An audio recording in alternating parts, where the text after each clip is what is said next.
Okay, go. My name is Jannie Lasimbang. I'm a Kadazan from Sabah, Malaysia, and I've been working on or acting as the focal point in Asia for the traditional knowledge, in which the CBD, this is one of the CBD's main or cross-cutting issue, discussed as traditional knowledge, particularly on the working group on traditional knowledge and relevant provisions.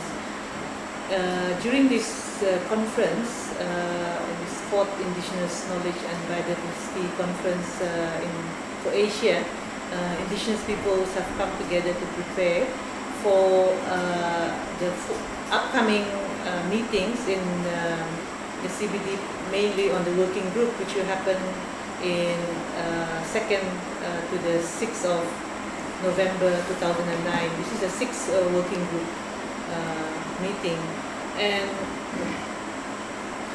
there, of course, the working group will be dealing with several issues. And during this meeting, the participants discuss mainly one about proposed activities on the sustainable use or customary use of resources, which is under Article 10C.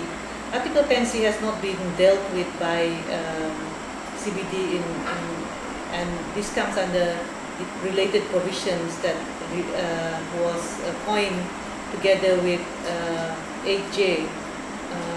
10C focuses on customary use of resources that has both conservation but also using traditional way of conservation, and that supports traditional livelihood. So participants have been very supportive of this issue to be brought forward, and one of these activities that they are planning to do is on doing case studies or examples of how sustainable the customary use of resources by Indigenous people, particularly about their livelihoods. And for I think there are many, it has already been demonstrated that livelihoods of Indigenous peoples are much more sustainable, not only for maintaining our way of life and our cultural integrity, but also in terms of conservation.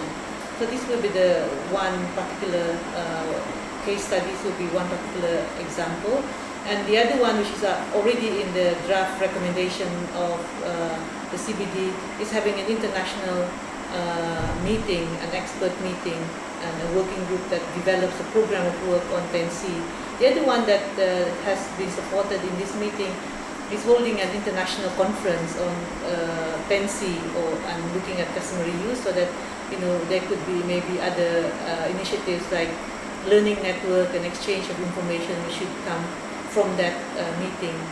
The other issue that was focused here is about the sui generis protection of knowledge. This issue has been going on for quite a while in the working group on traditional knowledge, but this is the first time we're now focusing on customary law and institution as a form of protection of traditional knowledge. And we discussed in this meeting that yes, customary law is very important, but we also said that equally important is to strengthen the customary institution of Indigenous peoples, because it has been weakened very much by state imposition, by other development aggression and other discussion that has, other developments internationally in protected areas. For example, the governance is within protected area is recognized but actually not implemented.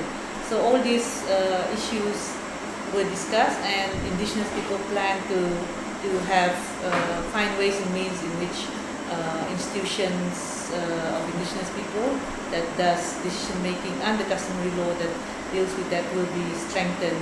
We want to link the decision or this work in COP with other work in human rights, for example in the self-determined development by the Permanent Forum, as well as with the expert mechanism on the rights of Indigenous people dealing with decision making of Indigenous peoples. Now, the third important aspect of the traditional knowledge working group will be on indicators. So, the International Indigenous Forum on Biodiversity, or IFB, have already formed a working group, and they have done several workshops, international technical workshop, as well as regional workshop, to look at how indicators work can be done. And this will include piloting now of these indicators related to land use change, to language, and also related to traditional occupation, because these will indicate the health of traditional knowledge.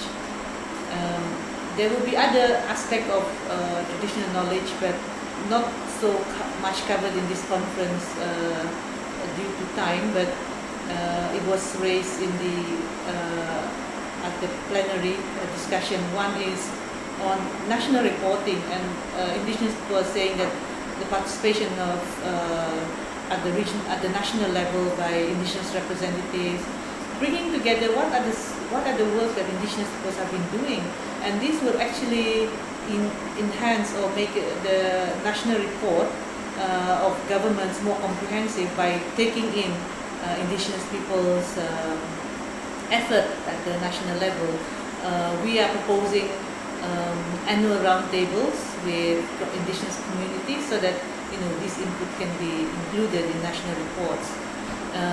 So these are another important aspect of the discussion at the working group. Another one, it will be the code of ethical conduct on the research or development that occurs in Indigenous people's territory. So it will basically look at protecting intellectual heritage as well as cultural heritage, and how outside actors, what kind of principles and ethics should be developed or used in the engagement with Indigenous people. So already a number of aspects in terms of the principles, what are Indigenous people's cultural heritage as well as intellectual heritage, so that this code of ethical conduct is useful for Indigenous peoples as well as people who want to engage. And of course, the other important aspect will be on the genetic resources related to, the traditional knowledge related to genetic resources. And this has been discussed by Indigenous peoples during an expert group in Hyderabad. And it will be, it has been supported by Indigenous peoples to bring forward to COP, and also to the working group and access and benefit sharing.